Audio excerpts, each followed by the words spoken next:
Well, it's been a family favourite of ours in the Molan household for years, introduced to us by Dad, of course. Monty Python was our go-to whenever we needed a laugh, and my God, there were plenty.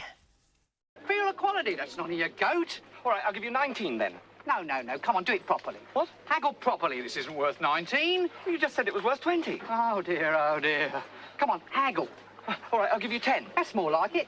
10? Are you trying to insult me? Me, with a poor dying grandmother? 10? All right, I'll give you 11. Now you're getting it. 11? Oh, and that's just a taste of it, isn't it? So, to be able to introduce superstar Eric Idle, who actually composed this perfect gem of an anthem, is such an honour. Always look on the bright side of life.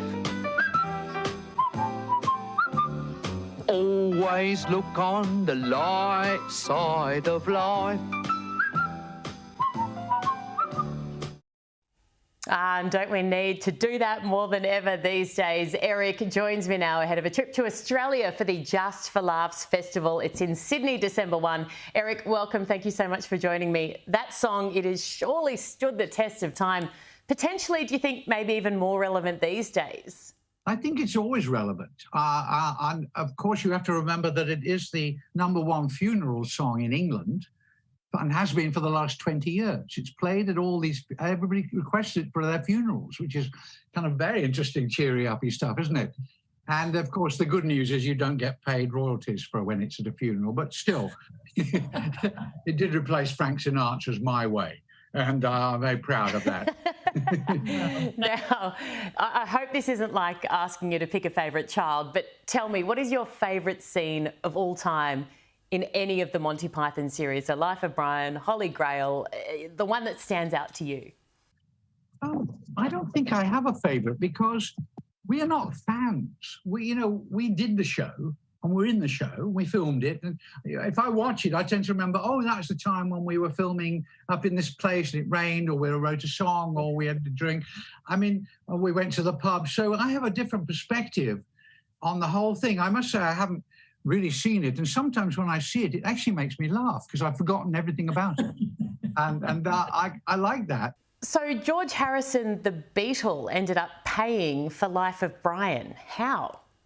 I met him in a screening here in LA at the Directors Guild, and he was behind me at the end. And he came up and said, "I've been looking for you." He said, "Let's go up and have a reefer in the control booth."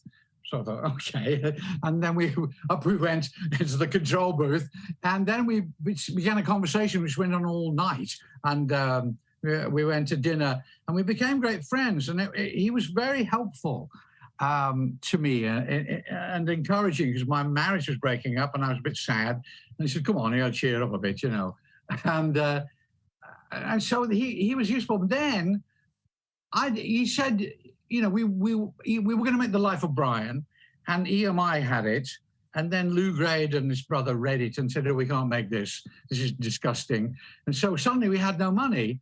And we had to go to America to look for it. So I went off with the producer, and we kept going to people and we tell them the story, and they go, "Oh, yeah, no thanks." You know, it was like selling Springtime for Hitler. And then all the time, just say, "I'll get the money, I'll get the money." So yeah, sure. It's $4.5 million budget. Yeah. So eventually we're in LA, and we'd been turned down with yet another group of executives had said, "You're out of your minds." and then the phone rang. It was George. Says, "I've got the money." You know, what do you mean you got the money? He said, "Oh, I've got the money."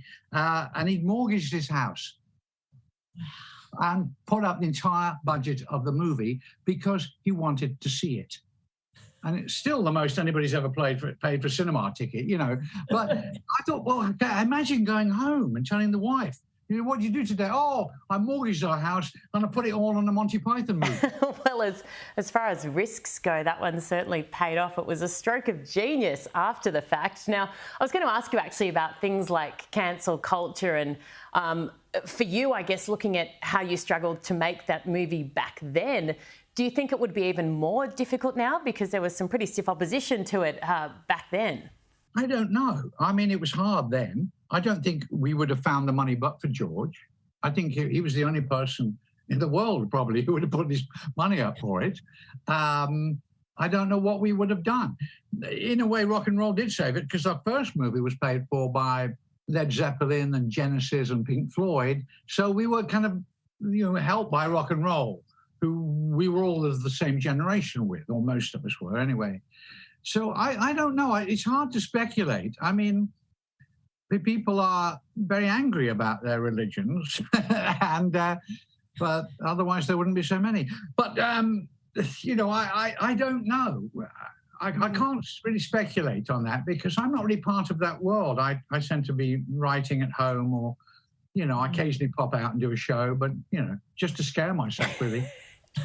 Looking back at your life, tell me when you were at your happiest. So, as the young ones say now, well, when was your cup most full? Well, I think when my child was in school here in California, we moved to California. It was very sweet taking a kid to school in California. It wasn't raining, and you could say we could play tennis or we could have a swim afterwards. It was like a miserable English winter, another one. So I like being a parent very much, perhaps because my dad was killed early. I had to learn how to be a dad. And my son now lives up on the Sunshine Coast, and I wasn't a particularly good dad at the time, but I think I'm a lot better now. And those things are real, and that I was happy, and I still am fairly happy. I have to say, I like California, and I like France, Provence. I like living there at times. So I like being in nature a lot. It's very refreshing. I like looking at the stars. I like seeing the universe because I find that very reassuring. No, I love that. It actually makes a lot of sense. Tell me a time when you've been up on stage or somewhere, you've made a joke or said something and nobody's laughed. We did one on, I think was it on Python? It might have been on Python. We did a joke. It was so silent after the joke. It was a quickie that we did it again the next week, and it was just as silent. So you go, oh yeah, it wasn't funny. Okay. So when we were first on the Tonight Show in America, we were all on the Tonight Show. It was David Brenner was hosting it, and he said, "Here they are. I don't know who they are. People tell me they're funny." And we were supposed to do half an hour, and we did it in 20 minutes because the audience were like this. Oh, hello, Mrs. Thing. Hello, Mrs. Alberian the cat. What? They were like, what the hell? Where's this coming from? And then we ran outside and laughed and laughed and laughed and laughed because it was so funny. We'd just come in from Canada where anything we did got huge gales of laughter. Yeah. And now there's silence. And I think that's I think it's easier to do that if you're in a group, to laugh at how badly we just did. And it was rare for Python to get no laughs at all. Well, they do say that misery loves company. I think when you share it with others, it's an easier burden to bear. Looking back on your life, what advice would you give or words of wisdom to younger people or older people, anyone looking for something maybe a little bit more? Well, I think you have to find out what's really important about life, and you have to come to terms with your own death. You're going to die, so make your decisions based on the fact you don't have it forever, and don't put up with shit. In any form, like in a marriage or in a relationship or in a work, don't put up with it. There are other things to do. That's what really.